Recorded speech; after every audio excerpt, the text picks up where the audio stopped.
Okay, inyata karon ni sa ikaduha nga problem kining problem sa isoquant, no? Isoquant. Your isoquant looks like your indifference curve. Marang ingana inyong dagway. Mara sa indifference curve. Pero tungod sa backward bending supply curve, let's say this is your capital, this is your labor, na ay backward bending supply curve. For example, no, sa labor, di man pwede mo sobra kag 8 hours a day. Kung lugar sa kwarta, gusto ko ang mga kwarta 16 hours a day, hindi naman pwede mag-yelo ang imong ihian na magsakit ka na.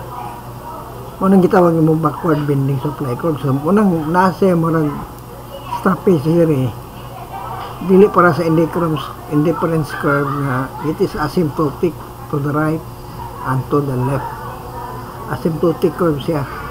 It will get nearer to the x and y axis, but it never touches. Dili kita touch because of the principle that the more the better. Kung maino, the more the better. Pero ang itawagin aning theory of the firm is actually ang decision sa tag-iya or employer, how much capital, how much labor ang gamiton given the isoquant. Now, as I've said, isoquant is a long-term phenomena, dili na short-term, long-term. So kung long-term magaling adto ta sa Cobb-Douglas production function, which is expressed by 1.01, labor 0.55, capital 0.45. You notice nga kung i-add mo ang 0.55 added it to 0.45, the sum is 1. Pero kining 0.01 dari is actually equal to 1 saya. 1 naman siya gibutan. Ano po 0.01 dihan, midugangan lang na sa ni Economist Cobb o ni Douglas for statistical discrepancy. May discrepancy sa ilang mga data. So, piyos ka ni siya, no? One thing I don't like with this, kaya nag-study ko sa ASEAN group of companies. More than 1. Sa ito pa, dili siya equal to 1. 0.25, 0.45, dili siya ingana niya. Dili siya constant rate on to scale. So, dublihan imong output, dublihon imong output, input, dubli po ng imong output. Muna constant rate on to scale. Ito siya kay increasing, sobra man sa 1. 1.86 measure to 1.6 ba ito ang ASEAN. ASEAN is a third largest economy in the world today. Ang ASEAN. Ang GDP na to ranked third in the world. Ranked third sa ASEAN. Maybe siguro mayroon tag-export, no? Lalo lang may export. But we are also net importers. We buy imported products abroad. Alright, so assuming muna given lang siya dayon ang price of labor is, let's say, ang price of labor katong gihatag na ko last time is 600, the price of capital is 250, dayon ang budget nga gi-invest sa usa ka investor is basta lang 7,000, no? So you have 6L plus 600L. So you have 600L plus 250K equals 7,000. So marang pare-pare lagi pa sa indifference curve, ba? So you have morning budget line niya. And remember, your budget line must simply tangent to your isoquant. Iso means equal. Quant is quantity. Equal quantity regardless of any combination of along the line, along the curve, ang production of output is the same. Right? That will give the seller the same output.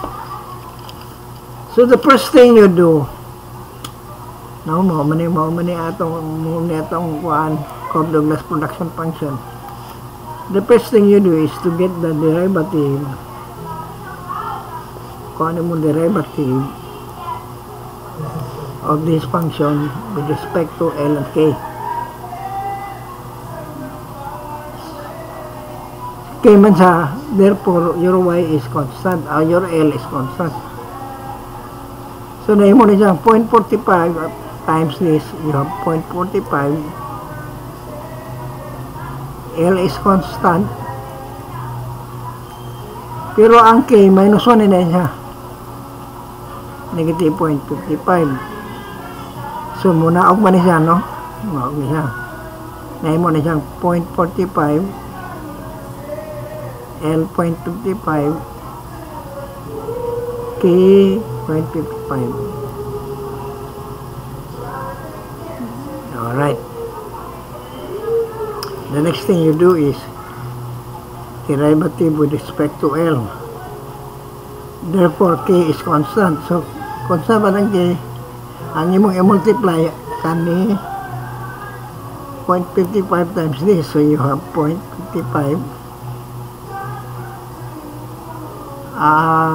L 0.55. Ang imong K nahimo na negative. Yeah. Ang imong 45 minus 1 nahimo 55. Ang lari nahimo 45. So nahimo siyang 0.55 L 0.55 divided by K 0.55. Kanina siya i-divide ani. Ang labas is 0.45 ba? Yeah, 0.45 L ba? Over 0.55 nahimo K equals pila ang giuna na to K? So 600 K man yun natong pa 600 divided by 250, then cross multiply. This will give us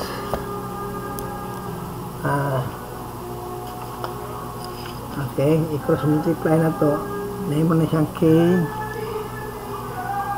equals 1.9637 L. Mana siya, no? Therefore, 600L plus 250K equals 7,000. The BMOK is 1.9637 naman. So you have 600L plus 250 times 1.9637L. Therefore, 600L plus pila man na siya. I-multiply nimo ang 250 times 1.9637. The value is 490.925 L ko 7,000. I-add mo ng duha equals 1,090.925 L equals 7,000. Your L is equal to ilang L? L is 7,000 divided by 0.092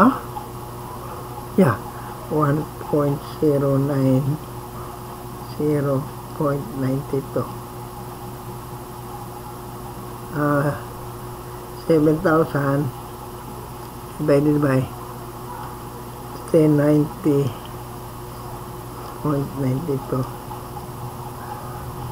Ang imong L is 6.41. 66. Pila man imong K? You need to hire how much K? Times 1.96. 37 equals 12.6. Morning optimum amount of labor and capital needed provided nga mao ni siya ang imong muna ang long run production function, no? Long run production function nato gitabangan na taga mga industrial engineering student paghimo sila og feasibility study ba itong tawag nila, research something, and then studyhan nila ang beverage industry in Cagayan de Oro City. So you have Pepsi Cola, Coca-Cola, you have Mirinda, ilang doon may studyhan.